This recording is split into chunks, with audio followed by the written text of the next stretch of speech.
시편 42편 1절에서 5절 말씀입니다. 시편 42편 1절에서 5절까지 말씀 보시겠습니다. 832페이지 시편 42편 1절에서 5절까지 말씀, 우리 같이 하나님 말씀 합독합니다. 시작. 하나님이여, 사슴이 시냇물을 찾기에 갈급함같이 내 영혼이 주를 찾기에 갈급하나이다.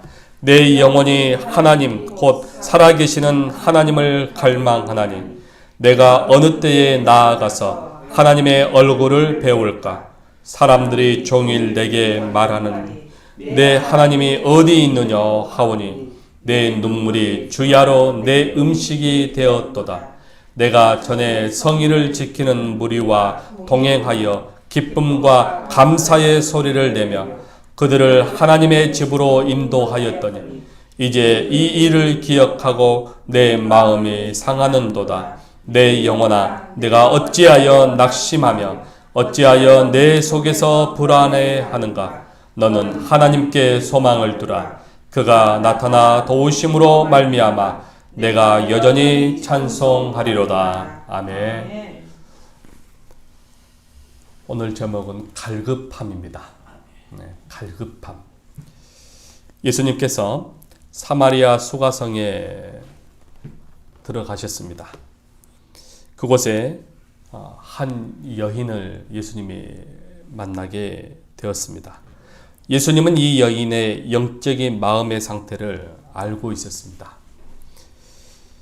아무도 말할 수 없는 이 여인만이 가지고 있는 고민이었습니다.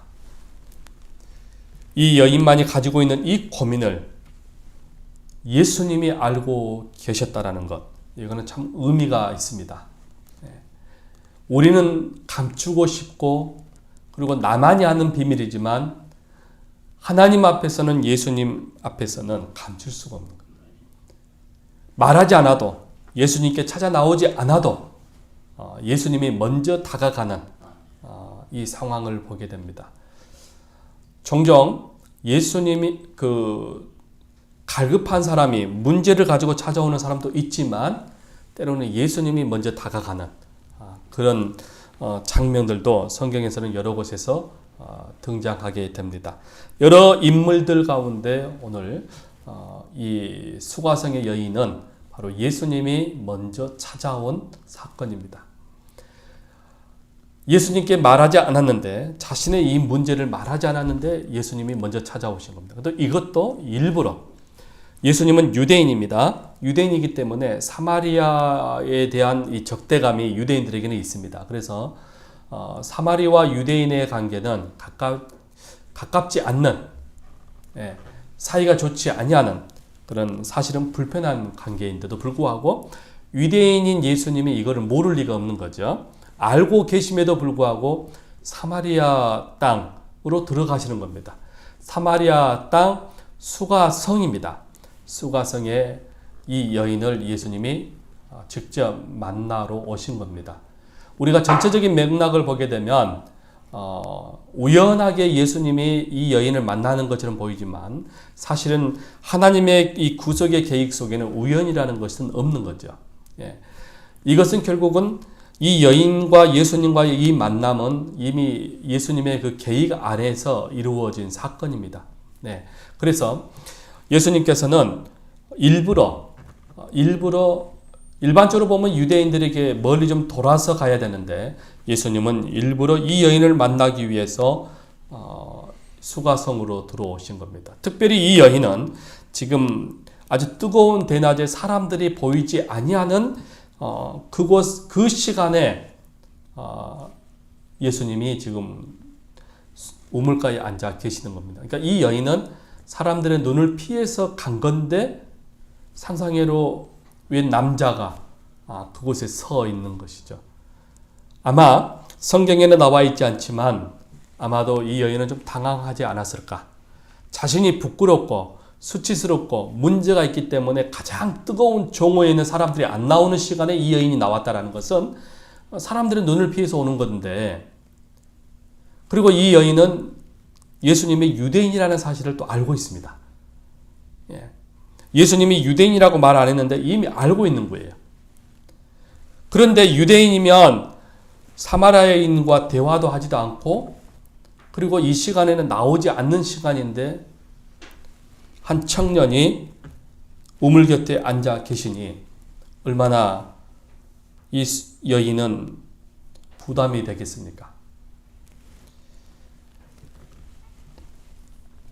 오늘 이 여인의 그 갈급함, 이 여인의 그 고민, 예수님이 아셨기 때문에 그 시간에 찾아오신 거죠. 가장 뜨거운 정오에. 그 갈급함을 예수님이 해결하시기 위해서 먼저 이 여인에게 찾아오십니다. 이뿐만 아니고 우리가 여리고에 있는 삭개오도 한 그 인물에 예수님이 찾아온 한 인물 중에 한 사람이죠. 여리고는 예수님이 그저 지나가는 길입니다.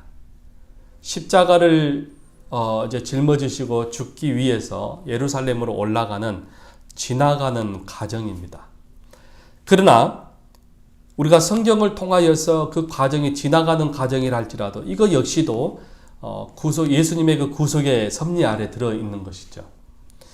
삭개오, 예수님은 삭개오의 그 고민을 알고 계시는 겁니다. 지나가는 겁니다. 소경 바드메오처럼 병자들처럼 외치고 그러지는 않았습니다. 단지 속으로 오늘 이 예수님을 나도 만나고 싶다라고 하는 것이죠.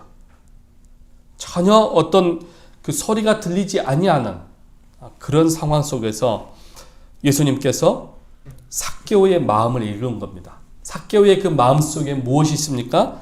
갈급함입니다. 예수님을 만나고자 하는 그 갈급함입니다. 그 갈급함이 예수님의 걸음을 멈춥니다.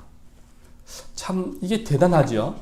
마음으로 간절히 찾는 그 갈급함을 예수님이 멈춘 겁니다.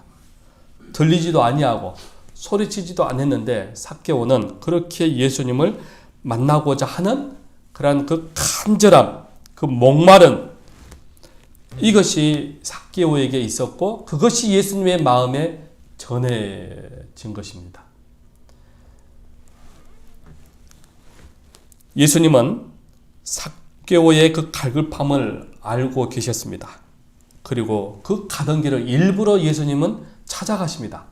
많은 군중들이 있었는데 그 많은 군중들을 뚫고 일부러 예수님이 삭개오를 찾아옵니다. 혈류증 앓은 여인은 군중을 통해서 예수님을 찾아왔죠. 그러니까 그 혈류증 가졌던 그 여인은 자신의 의지를 가지고 군중을 뚫고 갔지만 지금 반대로 예수님이 군중을 뚫고 삭개오에게 찾아오는 장면이에요.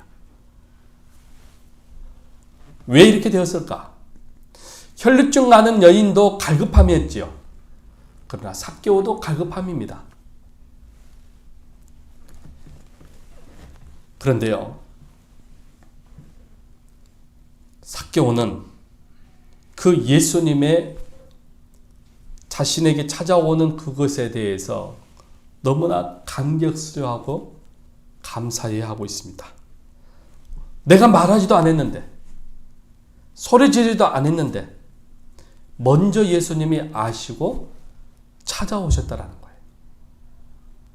그것도 군중을 뚫고 예수님이 직접 자기에게 찾아오셨고, 그리고 사람들이 삭개오 자신을 죄인으로 취급하고 있었기 때문에 삭개오도 자기가 죄인이라는 걸 알고 있습니다. 자기가 무엇을 지금 잘못하고 있는지를 알고 있습니다. 그런데 예수님께서 내가 오늘 너희 집에 유하야겠다. 내가 오늘 너희 집에서 쉬고 가겠다. 내가 너와 함께 저녁을 먹겠다. 라고 먼저 예수님이 말씀하시니 이것 또한 삭개오에게 있어서는 대단한 사건이죠. 왜요? 유대인들은 알고 있습니다. 죄인이고 그들은 의인이고 자칭 삭개오는 죄인이기 때문에 의인과 죄인이 함께 할 수 없는 거예요. 그렇기 때문에 어떻게 위대한 선생님께서 유명한 선생님께서 나와 함께 식사를 하십니까? 삭개오에게는 아주 큰 충격이었죠. 그랬을 때 삭개오에게는 큰 변화가 일어나는 것을 보게 됩니다. 상상할 수 없는 그런 일들이 일어나죠. 자기가 남의 것을 훔쳤거나 일부러 그 이윤을 남기는 그런 상황 속에서 자신이 그런 것이 있었다면 2배로 4배로 갚겠습니다. 라고 하는 이 삭개오의 놀라운 변화. 삭개오를 이렇게 변화시키는 것은 바로 예수님의 찾아오심입니다. 그런데 사실은 예수님의 그 걸음을 움직이게 하는 것은, 그 능력은 알고 보면 삭개오에게 있습니다. 바로 갈급함입니다. 간절함이죠. 예수님을 만나고 예수님을 발견하고 예수님을 경험하기 위한 그 갈급함이 사실은 예수님을 움직이게 한 것입니다. 그렇다면 삭개오에게 무엇이 있었다는 것입니까? 바로 믿음이 있었다는 것이죠. 믿음이 하나님의 마음을, 예수님의 마음을 움직입니다. 수가성의 여인도 마찬가지입니다.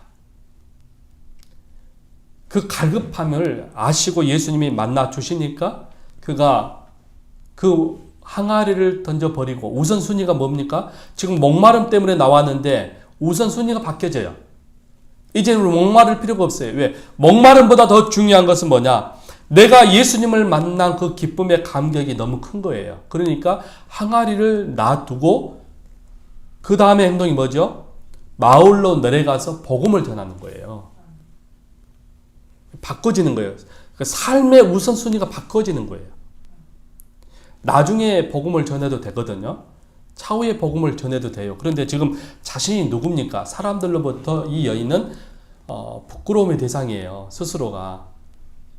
자신에게는 굉장한 수치와 부끄러움이 있어요. 근데 예수님을 만난 그 기쁨이 너무 크니까 그 수치와 부끄러움이 사라지는 거예요. 그 대신에 뭐가 있는 거죠?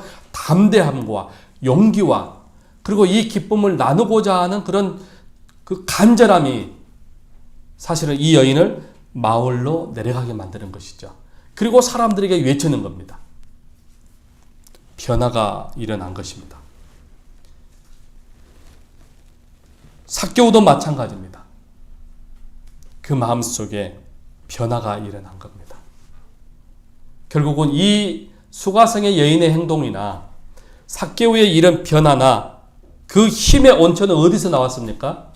이 상황이 이렇게 반전되어지는 그 원인은 누구에게 있습니까? 사실은 자신에게 있는 겁니다.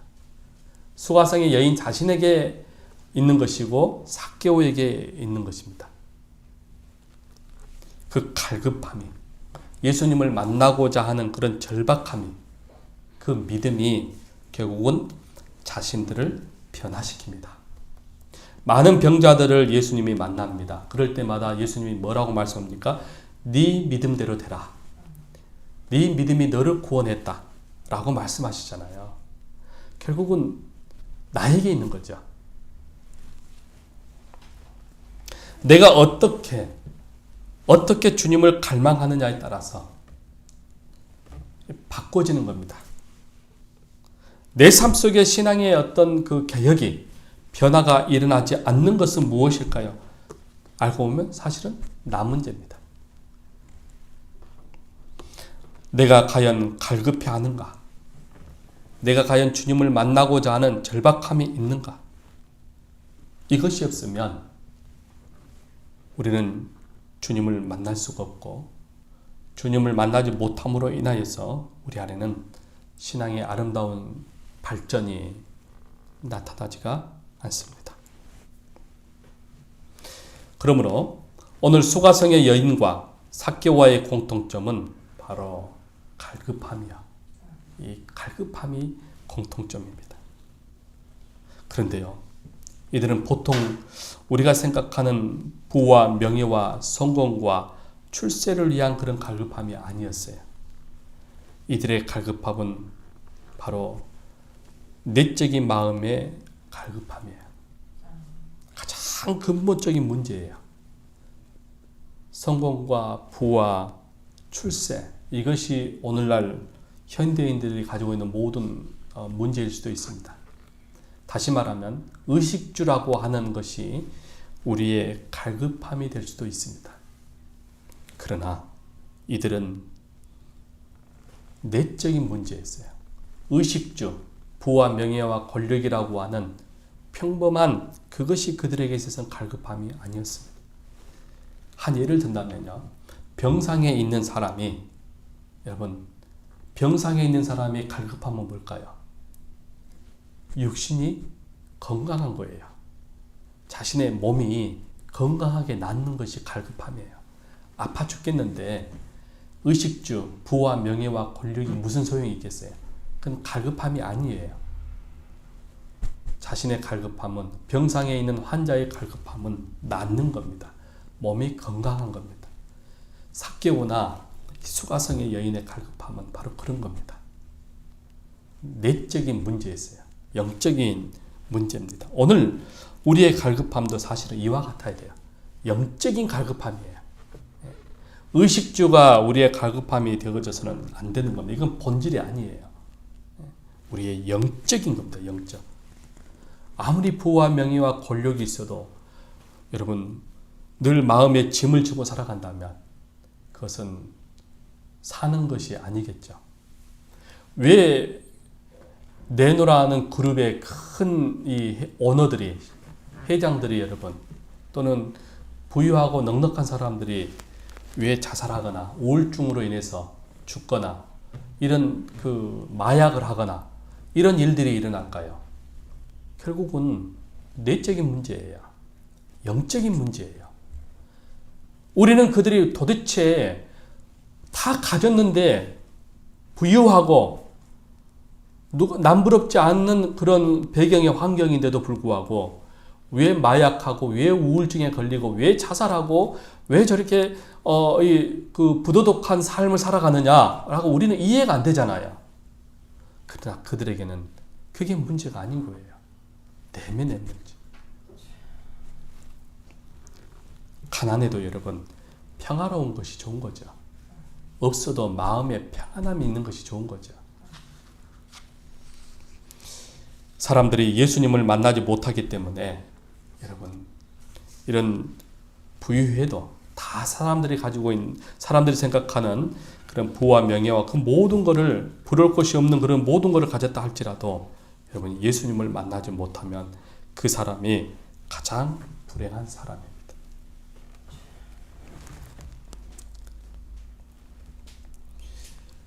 오늘 이 수가성의 여인과 그리고 이 삭개오는 예수님을 만남으로 인하여서 그들이 갈급함으로 예수님을 만남으로 인해서 그들의 인생관이, 그들의 가치관이, 그리고 그들의 목적이 여러분 바꾸어졌습니다.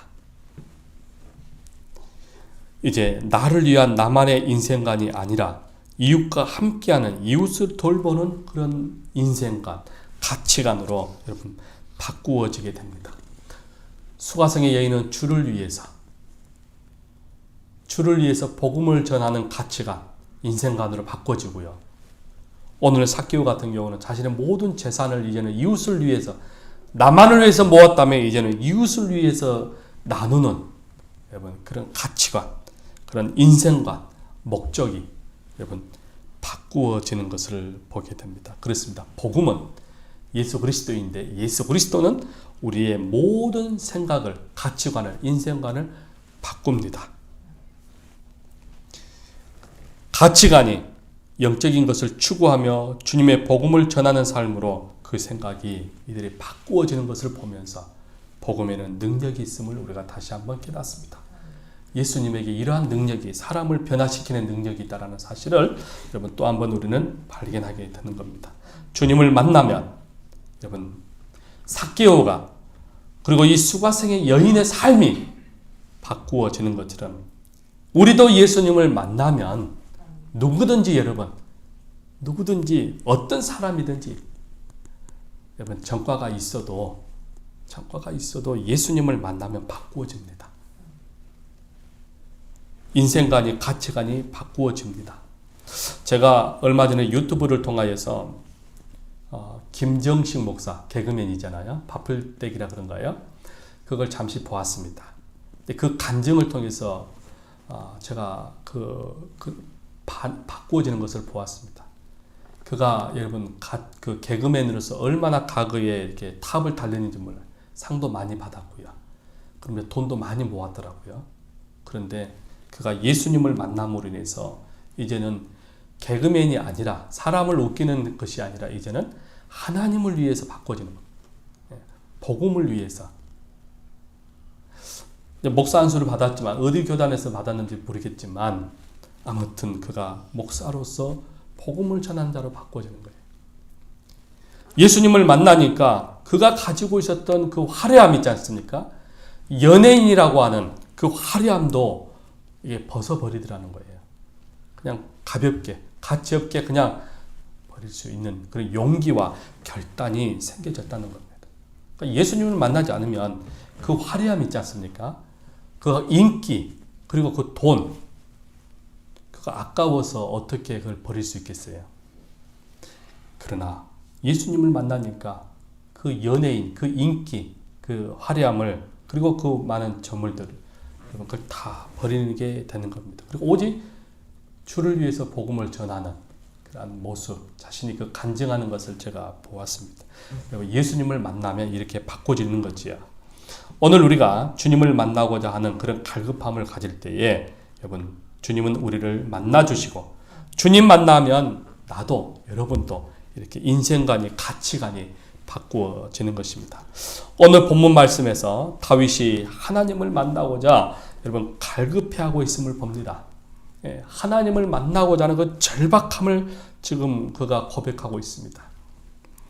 그리고 자신을 무엇으로 비유하고 있습니까? 목마른 사슴으로 비유하고 있습니다. 목마른 사슴, 얼마나 목이 마르면 여러분 사슴으로 비유했겠습니까? 우리가 동물의 세계에 그걸 보게 되면, 다큐멘터리를 보게 되면요, 물속에는 누가 있습니까? 악어가 있습니다. 근데 물을 마시다가 순간 긴장하지 않냐고 놓치면은 생명을 잃습니다. 그 물 마시러 오는 그 동물, 약한 동물들 있지 않습니까? 사슴도 있고 코끼리도 있고 여러 가지 있잖아요, 동물들이. 근데 악어가 그걸 노리고 있거든요. 그 보이잖아요. 눈만 살짝 떠 있잖아요. 눈만 살짝 뜨고는 전체는 위장되어 있는, 그러니까 모르는 거예요. 그러니까 이 악어는 배가 고프니까 코끼리도 잡아먹고 그냥 다 잡아먹는 거예요. 그런데 사슴은 얼마나 약합니까? 들소도 잡아먹더라고요. 그 물소들 있잖아요. 그 물소 떼들 또는 그 조랑말도 있고 뭐 여러 가지 말도 있잖아요. 그런데 악어는 이것저것 구분하지 않고 무조건 다 잡아먹어요. 뭐 사자도 잡아먹으려고 하던데요. 그런데요, 사슴은 얼마나 약한지요. 너무너무 약해요. 그러니 그 약한 동물들은 어떻게 할까요? 그냥 물을 마시는 때에 평화롭게 물을 마시는 게 아니라는 거예요. 긴장하면서 마셔야 돼요. 그러니까 생명을 내걸고 사실은 물을 마시는 거예요. 왜요? 악어에게 잡힐 수 있거든요. 힘이 없으니까. 지금 자신을 그렇게 표현하고 있습니다. 위험한 상황에서 목숨을 걸고 생명을 내걸고 지금 물을 마시는 사슴처럼 내가 좀 위태롭고 위급하며 절박하며 하나님, 그렇게 하나님을 만나고자 갈급합니다라고 좀 목마른 사슴으로 자신을 비유해 놓고 있습니다. 그만큼 다윗은 갈급해하고 있습니다. 하나님을 그리워하고 있습니다. 왜 그럴까요? 지금 자신이 매우 힘든 고난의 상황에 처해 있거든요. 너무나 지금 자신이 힘들어요. 너무나 마음이 지금 마치 큰 바위를 이 가슴에 얹고 있는 것처럼 숨이 막힐 정도로 너무너무 지금 힘들고 어려운 상황에 자신이 지금 처해 있거든요. 그러니 자신에게 있어서는 이 문제, 다윗이 가지고 있는 자신의 이 문제를 지금 해결해야 돼요. 그렇기 때문에 하나님의 도우심을 간절히 지금 구하고 있는 것을 봅니다. 그런데요, 다윗이 힘들고 괴로운 것은 다윗의 그 주변 사람들이 말하는 소리입니다. 당신이 믿는 하나님이 어디 있느냐? 당신이 믿는 하나님은 어디 있느냐? 왜 당신이 이렇게 곤란한 가운데, 힘든 가운데, 괴로운 가운데 있는데 왜 당신이 믿는 그 하나님은 침묵하고 계시느냐? 왜 응답해 주지 않느냐? 라고 하는 조롱입니다. 그러잖아요, 여러분. 믿지 않는 사람들이 내 주변에서 그런 말을 여러분 들어본 적이 있어요. 하나님이 살아계시다면 왜 당신의 그 상황이 괴롭고 힘든데 왜 돌봐주지 않느냐? 왜 기도가 응답되지 않느냐? 이런 말을 하거든요. 아주 비웃고 조롱하는 그런 말이에요. 그러면은 듣는 내 입장에서는 여러분 어떻습니까? 가슴 아픈 일이죠. 그거 괴로운 일이에요. 그렇지 않아도 힘든데 오직 하나님만이 나의 도우심이라고 지금 기대하고 있는데 그래서 응답이 없는데 옆에서 네가 기도하고 열심히 신앙생활하고 열심히 하나님을 섬겼다고 했는데 왜 네 모양이 이 꼴이냐? 라고 한다면 여러분 그것처럼 빗으로 찔린 게 없거든요. 다윗이 지금 그런 상황을 듣는 겁니다. 힘이 든 거예요. 그러니까 하나님 앞에 그가 하소연하는 것을 봅니다. 다윗도 인간이기 때문에 마음이 흔들립니다. 괴로워합니다. 그래서 다윗이 말합니다.